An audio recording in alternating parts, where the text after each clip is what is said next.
Welcome to the Deep Dive. Today, we're looking at a really significant piece of ecological research.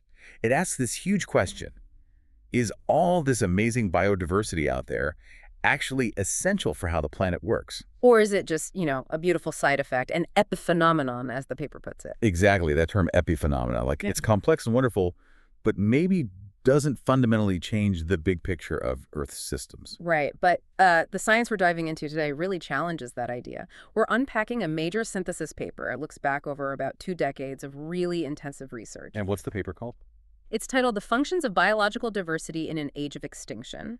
The lead author is Naeem, along with Duffy and Erica Zavaleta. Okay. And they set the stage pretty starkly, don't they? This age of extinction. They really do. I mean, it's the unavoidable context, human actions, how we use resources, change habitats, shift the climate. It's causing this incredibly rapid loss of diversity everywhere. We're talking species, genes, evolutionary history, functional roles. It's across the board. And why does that matter so much? Beyond just, losing species we like. Well, because these ecosystems, the paper calls them the engines of Earth's biogeochemistry. They're not just scenery. They actively provide things essential for human survival. Like what specifically? Oh, the basics. Food, materials like wood, potentially biofuels, pollination for crops, biosecurity preventing disease outbreaks, and of course, clean water. So for a long time, the argument was just, be careful, the precautionary principle. Pretty much. Let's not break it, just in case. But this research, its whole mission is trying to move beyond that, to build a predictive science, one that can actually say, if we lose this diversity, here's what will likely happen, and maybe offer real solutions. Okay, so how did the science get there? You mentioned early studies were maybe a bit basic. Yeah, looking back, the early BEF work, that's biodiversity and ecosystem functioning, often just looked at species richness. Literally counting the number of species in a plot. And comparing that to... Usually something pretty straightforward, like how much plant biomass grew. It was simple, a starting point. But not the whole story. Not even close. Researchers pretty quickly figured out that just counting species wasn't cutting it for predicting function. The field shifted towards what Naeem and his co-authors call integrative biodiversity. Integrative, meaning bringing more types of diversity into the picture. Exactly. They realized functional diversity, the variety of traits species have, or the different functional groups like nitrogen fixers versus deep-rooted plants. That was a much better predictor, even early on. Okay, traits make sense, but it goes further than that, doesn't it? Yeah. Into, the deep past. It does. That's phylogenetic diversity.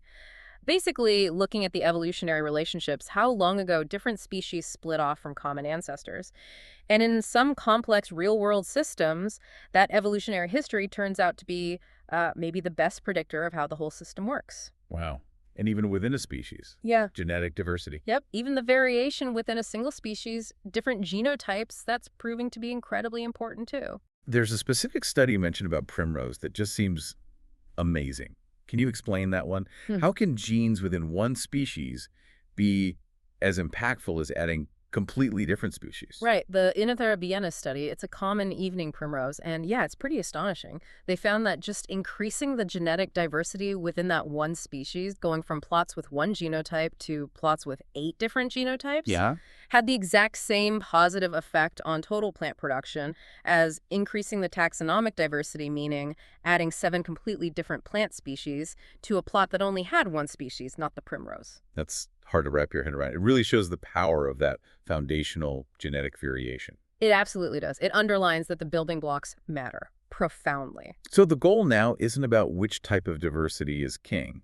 Is it species count or functional traits or phylogeny? No, not anymore. The focus is much more integrative. It's about understanding the mechanisms, how do genes, traits, evolutionary history, and the environment all interact to drive ecosystem functioning. It's about the whole system. And we have better tools now to actually see that whole system. We do. Technology's been a game changer.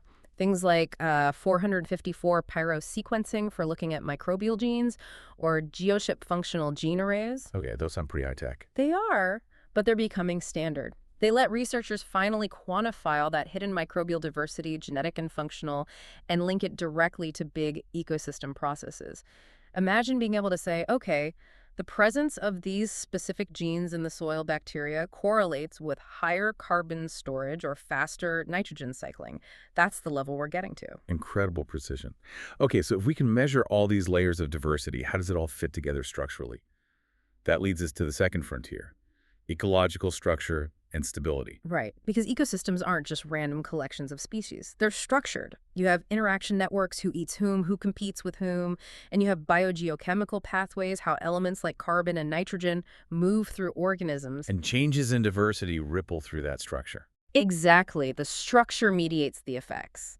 Lose plant diversity, for example, and it's not just about the plants. The effects cascade upwards to the insects that eat them and downwards into the soil food web. It impacts stability at multiple levels. This brings up that stability idea, the portfolio effect, Yeah. which I think for a lot of people sounds backwards. You'd think more species, more complexity, maybe means more things can go wrong. It's a common intuition, yeah. But the finding is pretty consistent.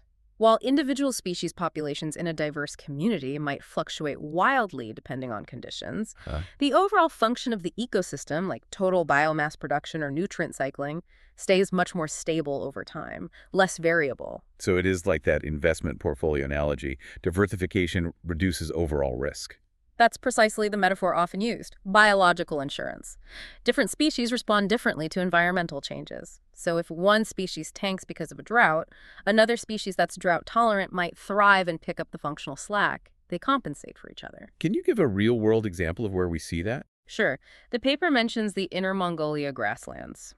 Year to year, rainfall varies, and the populations of individual grass species go up and down quite a lot. But in the plots with high species diversity, the total amount of grass produced each year is much less variable than in low diversity plots. Okay. Or think about wild salmon in Alaska's Bristol Bay. The number of salmon returning to any single river tributary can vary massively from year to year, but the total salmon run for the entire bay system, much more constant because fluctuations in different rivers tend to cancel each other out. Diversity provides stability at the system level. That makes sense. Okay, so that brings us to the third big challenge, external validity. How do we know these patterns hold up outside of controlled experiments in the messy real world? Yeah, the scaling up problem, it's always a concern. How do findings from small, maybe simplified plots translate to complex landscapes and actual conservation problems? And what's the verdict so far? Well, it's actually pretty encouraging. The trend seems to be that as studies get longer, include more species, measure more functions simultaneously, basically, as they get closer to mimicking nature, the importance of biodiversity often looks even stronger.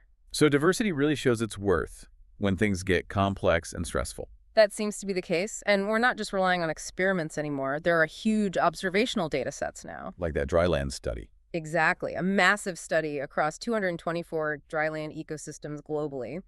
They looked at plant species richness and how it related to something called ecosystem multifunctionality. Multifunctionality. What's that exactly? It's a way to measure how well an ecosystem performs multiple functions at the same time. In this case, they looked at 14 different functions, things related to carbon cycling, nutrient cycling, water retention, etc., and combined them into a single index. And did diversity correlate with doing lots of things well? It did. They found that higher plant species richness was positively linked to higher multifunctionality, even after they accounted for big environmental factors like climate and soil type. The diversity signal was robust. That's compelling. Another key point they make is about how species are lost. It's not usually random, right? Absolutely critical point. Yeah. Most early experiments simulated random species loss, but in reality, extinctions are targeted. Pollution might hit sensitive species first. Overfishing removes large predators. Invasive species outcompete specific native ones. And simulating these realistic scenarios gives different results. Often dramatically different and usually worse. They give the example of freshwater fish in a Venezuelan river, the Rio Las Marias. What happened there? If you simulate random fish extinctions, nitrogen cycling rates decline steadily, kind of linearly. But if you simulate a more realistic scenario where rare species, the ones most vulnerable to fishing, go extinct first, you initially see a much slower, almost flat decline. That sounds... Initially, maybe. But it means the function is being propped up by a few common resilient species. The system has lost its buffer, its insurance, it becomes much more brittle and vulnerable to the next shock. It shows function is sensitive not just to how many species are lost, but which specific ones disappear due to human pressures. Okay, so pulling these three frontiers together, the integrative view of diversity, the structure and stability, the real-world validity, what's the big take-home message for, well, for us, for society? The core message is pretty clear now. Keeping high levels of biological diversity generally leads to more stable and more efficient ecosystem functioning, and that functioning directly translates into the ecosystem services we rely on. And we have tangible examples of that link. Definitely. They're becoming clearer and measurable. Think about public health. In the eastern U.S., studies found that areas with greater bird diversity had lower rates of West Nile virus in humans. How does that work? It's complex, but basically, with more bird species, the virus gets diluted among hosts that aren't very good at transmitting it back to mosquitoes, reducing the overall infection risk for humans. Diversity acts as a disease buffer. Interesting. And you mentioned biosecurity in farming, too. Yeah, the rice example from China is fantastic. Farmers in Yunnan province started planting different varieties of rice mixed together in the same paddies. Instead of monocultures. Right, and this diversity dramatically increased resistance to a major fungal disease, rice blast. So much so that in the mixed fields, they didn't need to use fungicides at all. Diversity provided its own pest control service. That's a powerful demonstration. Okay, so the science seems to have answered the big if question, if biodiversity matters. But the paper points out we still face big challenges moving forward, right? Four main ones. That's right. The field is now grappling with how to make this science truly predictive and applicable globally. The first challenge is extrapolation. How do we estimate functional traits for the millions of species, especially microbes, that we barely know anything about? We need shortcuts and models. Okay, what's number two? Complexity. We've established we need to integrate multiple dimensions of diversity, genetic, functional, phylogenetic, and link them to multiple functions across entire landscapes.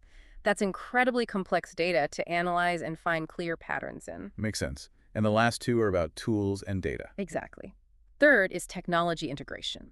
Getting better at combining advanced tools like the gene sequencing for microbes with remote sensing from satellites that can measure vegetation traits to get a seamless view from micro to global scales. And the fourth. Big data. We're finally getting huge data sets from coordinated monitoring networks like NEON in the US and global databases like GBIF. These ecosystem observatories are generating unprecedented amounts of information. So the challenge isn't getting data anymore. Less so. The challenge now is developing the sophisticated statistical muscle to actually use that data effectively, to separate the effects of biodiversity change from all the other things happening, climate change, pollution, land use change, especially at really large scales. It really feels like the field has matured incredibly, moving beyond, as you said, the simple precautionary principle. Absolutely. It's become a much more rigorous predictive science. We now have the theory and the tools to start understanding when and where specific types of diversity loss are likely to cause major problems. And while a lot of the focus is on the practical benefits, the ecosystem services. Right. The utilitarian argument's saving diversity because it gives us tangible things like food, clean water, disease regulation. It also seems to bolster the argument for saving nature just for its own sake, the intrinsic value argument. I think it does, yeah. You could even argue that the cultural, aesthetic, or spiritual values we derive from biodiversity are themselves a type of ecosystem service supporting human well-being. But fundamentally, this research clarifies why protecting biodiversity is so important. It's about maintaining the inherent capacity of ecosystems to function, to renew themselves, to adapt. It ensures the whole system keeps running. Exactly. It safeguards that potential for resilience, for self-maintenance, no matter what challenges arise. It's about protecting the living machinery of the planet. A really crucial insight. Yeah. Well, thank you for joining us for this deep dive into the functions of biological diversity.